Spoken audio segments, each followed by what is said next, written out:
What is good, Foundation Nation? I'm here today doing a disc review of the new EV-7 Penrose. I have it here in the base plastic, the OG base. They also have an OG firm and an OG soft. I'm gonna talk about the plastic a little bit first before we get into the throws or anything.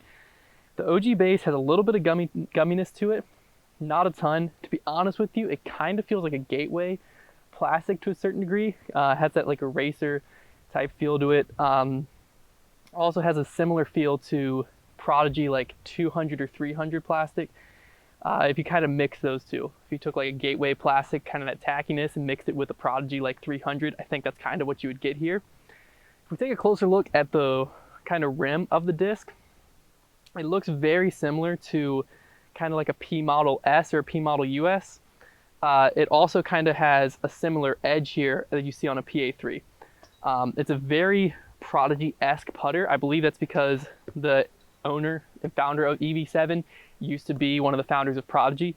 So you can kind of see a lot of those characteristics. One thing I'm very interested to see here is it looks like the shoulder of this models kind of a more understable putter, whereas the bottom here models a more overstable putter. So what I'm expecting to see is once we get to throw it a little bit, expecting some high speed, just very straight, maybe even a little understable high speed, and then a very solid finish because of this. It also does have a small bead that goes around the rim. In the hand, it feels great. It kind of feels like a modified PA3. I think this could fit really well in my bag. I throw and putt with PA3s a lot, and I think that could kind of fit in there, offer a little bit different feel and possibly a different flight. But we're gonna go ahead and start off throwing it. We're gonna start at about 100 feet, throw it a few times, put it on a few different angles, back up to 200 feet, and then back up where we can really lay into it, and also throw a few forehands and see what it can do. All right, so we're at about 100 feet or so. I'm gonna be throwing this basically a little nose up. I'm gonna throw it with a fan grip, not put as much spin on it. It should give you kind of a good feel if you're a newer player or if you're looking for a good upshot putter. This first one, I'm gonna just try to throw pretty flat and see it's just natural flight characteristics, and then kind of adjust after that.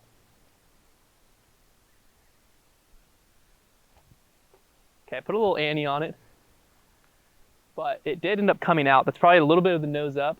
At 100 feet though, it flew pretty true. I feel like if I would have thrown it flat, we would have seen a little bit of a fade. I'll try to go get it and throw this next one a little more flat so we can see if that's true. Okay, when I just picked it up after that throw, I noticed something a little weird. I don't know if it's got to be intentional, but I don't know why. The thinnest part of this disc, it feels like, is right here on like the very inside of the rim. That's where the flight plate feels the thinnest. And then you can actually like feel, there's no way we're ever gonna get this on video because I can barely see it, but you can feel it get thicker to the middle. So the top's completely flat, this underside is thinner right here, and you can feel it raise up towards the center. I don't know if that does something stability wise. You would think it would kind of change the weight distribution a little bit. Whether or not that does anything where we'll notice, who knows, but I'm gonna try to throw it flat. I did find that kind of interesting though. That seems like that might be something they were trying to go for here, being a putter only company. So we're gonna try to throw this one flat, still at about 100 feet. Yeah, so as I expected, I threw it flatter that time, swung it a little bit wider. It did have that slight finish. Final one from 100 feet, we're gonna put on a little bit of ante, see how it holds up there.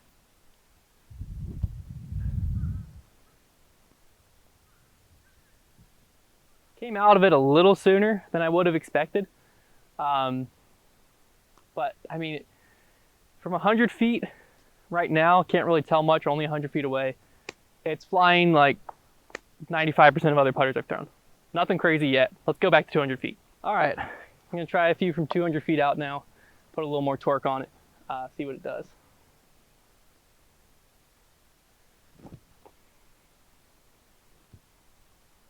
All right. There is a little bit of a wind up there, but you can really see that overstability kind of kick in a little bit more. That was a pretty flat release. This next one I'll swing a little wider on hyzer now that I know it's going to release. And then the final one I'll do on ante. But you can kind of see what I was estimating is actually kind of true, where it held straight for a long time. Once that low speed stability kicked in, it did want to get left and get down, but it still had a decent amount of glide. Definitely going to see what happens when I put it on hyzer and anhyzer, how it holds some lines. But That told us a lot more than the 100-foot shot did.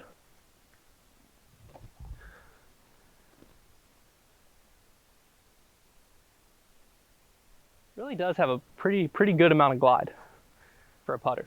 Put it on a little Annie here and see how it holds the line from 200 feet out. See if it's any different.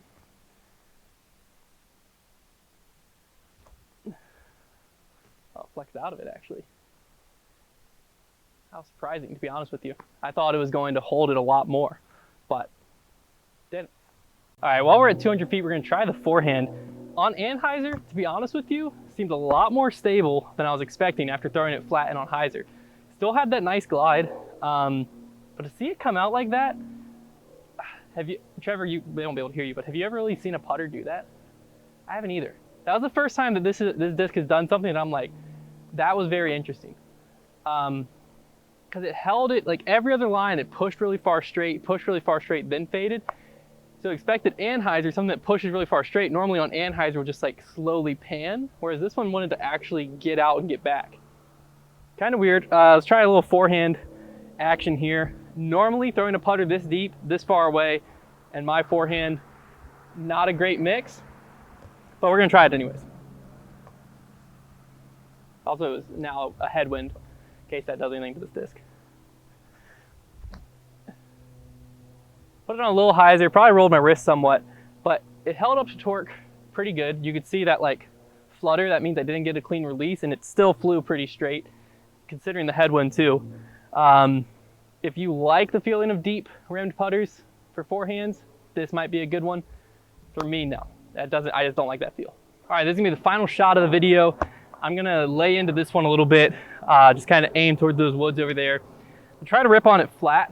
I just kind of want to see what it's gonna do, and then after I do that, I'll give you my final thoughts on it, and whether I think EV-7 is a putter-only company. They know what they're doing. Is it something that's gonna work, or are they crazy? Let's rip on this and find out.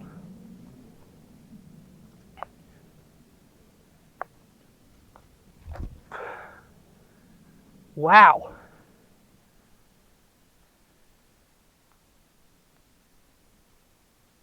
Okay, that's something that, what just happened right there is very interesting to me, because that disc flew the exact same when I threw it flat at 100 feet, 200 feet, and now, what is that, probably like 280, 290, close to 300. So no matter the torque, it didn't change its flight, which is, I mean, that's pretty surprising to me. I'm actually, you can stay here, Trevor. I'm gonna go get it, and I'm gonna throw it back on Anheuser. I'm gonna rip it on Annie. I wanna see what it does there.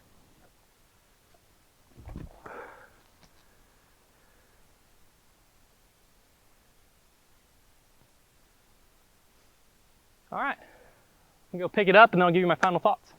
All right, final thoughts. If you watched our podcast, Grip Locked, you know that I was probably the #1 skeptic of this disc and this brand. EV-7, they're trying to be a putter-only company.